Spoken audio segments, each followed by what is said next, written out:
Hi, Jonathan York, Bay Financial Partners, looking at investment markets. Really pretty big week for the US equity markets. You got the Fed meeting, was expected to increase interest rates by a further 75 basis points.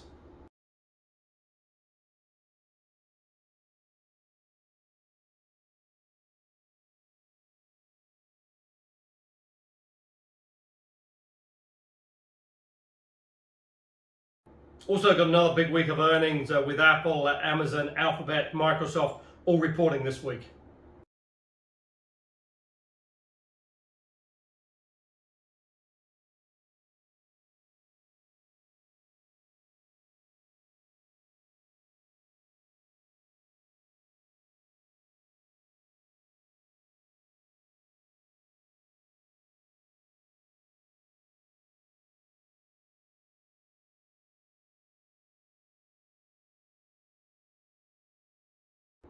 That comes on the back of a weaker sort of guidance from Walmart. Their shares have fallen around 8% in the early part of trading this week.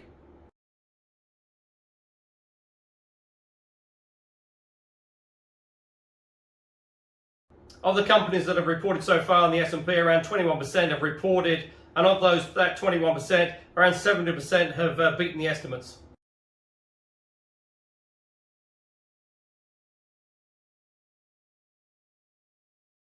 So at present, not all doom and gloom on the earnings season reporting.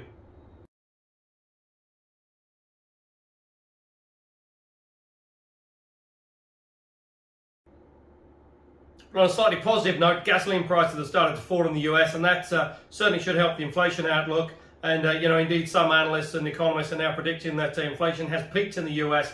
Now it's just a question of how quickly it will fall.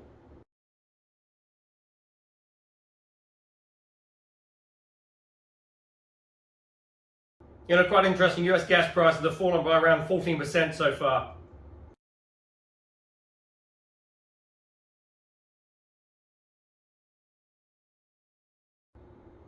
And that certainly could give a pretty big boost to the US economy.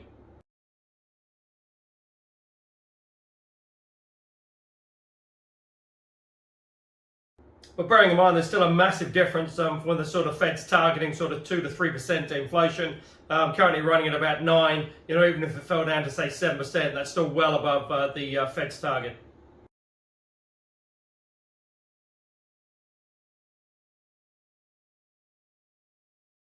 So still pretty trying times in the US. You've still got rising COVID cases. Obviously, you've still got the inflationary pressures, but they look like they might be easing slightly. But obviously, you've still got the Ukraine-Russian war as well.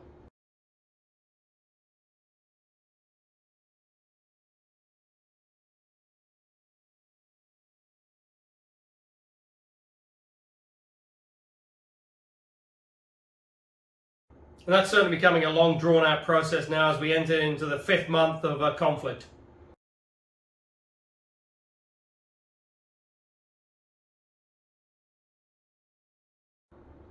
One thing it has done is put President Putin sort of front and center again, and I think he's certainly enjoying that position.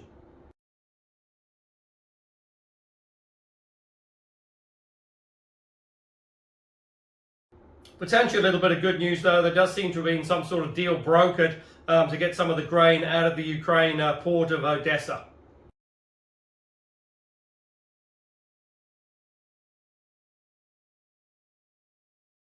But then, in a strange irony, the following day, Russia bombed that port with missiles.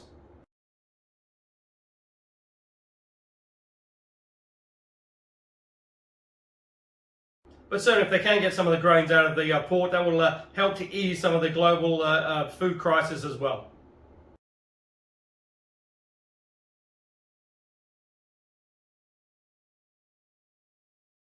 So as stated, those US gasoline prices have started to fall a little bit, and that's really on the back of oil sort of trading now well below that $100 a barrel, currently trading around 95.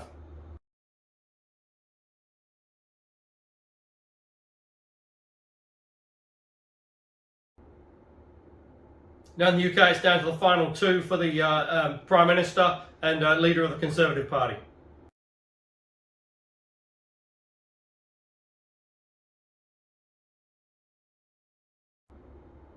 And it's just going to be very interesting to see who gets that position now, Rishi Sunak or Liz Truss. certainly a pretty heated debate in their first televised live debate head to head.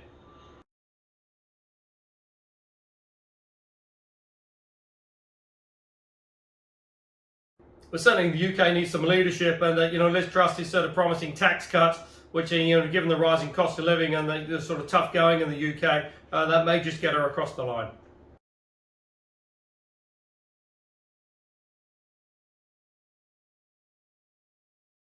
There's a pretty momentous shift in the EU zone, looking to try and reduce its dependency on Russian oil and gas.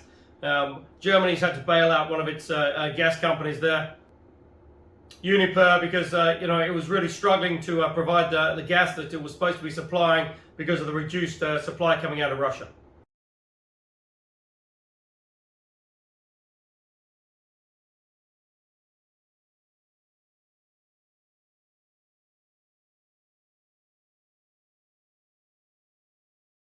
And although the maintenance is now finished on that the gas pipeline coming out of Russia into Germany, it's certainly flowing at a much reduced rate.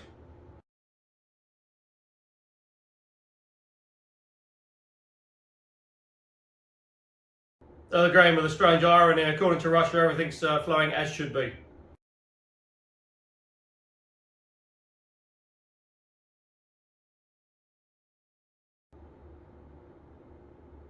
And what was surprising was the ECB did increase interest rates, and at a higher rate than first anticipated.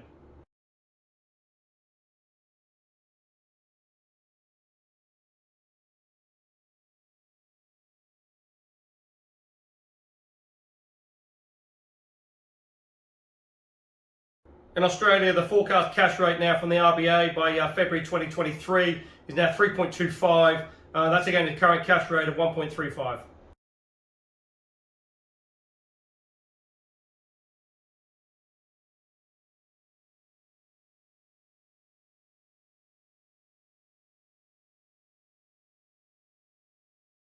That's obviously some pretty aggressive hiking in the next sort of 6 to 7 months.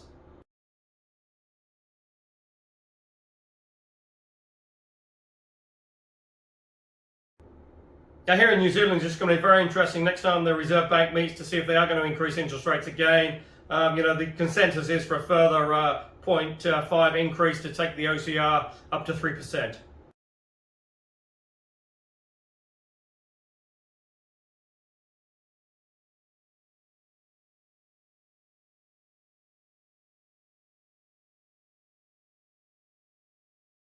And certainly the government will be hoping that its new winter payments coming through that start in August and will be $350 spread over 3 months will start to give it a little bit of a sort of lift in the polls, because currently they are sort of struggling there.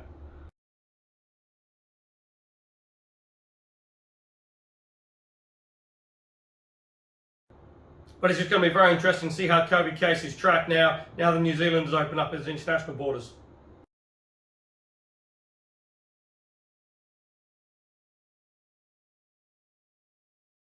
Because numbers just released show that now that testing is no longer required from certain countries to get into New Zealand, cases at the border have increased 5-fold.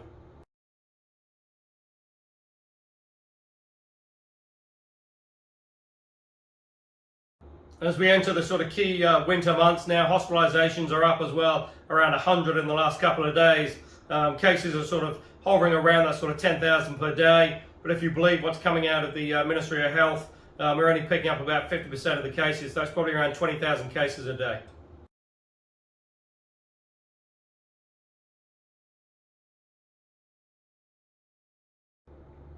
That's obviously having a major impact on the workforce, combined with the flu season as well. You're seeing a lot of industries that sort of struggling for workers as people are sick either with COVID or the flu.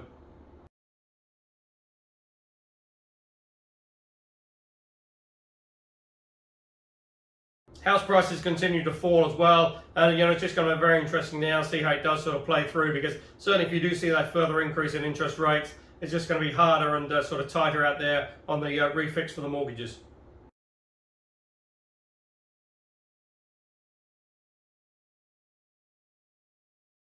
Certainly most of the government contributions now should be in your KiwiSaver account, so it may be worthwhile just checking those.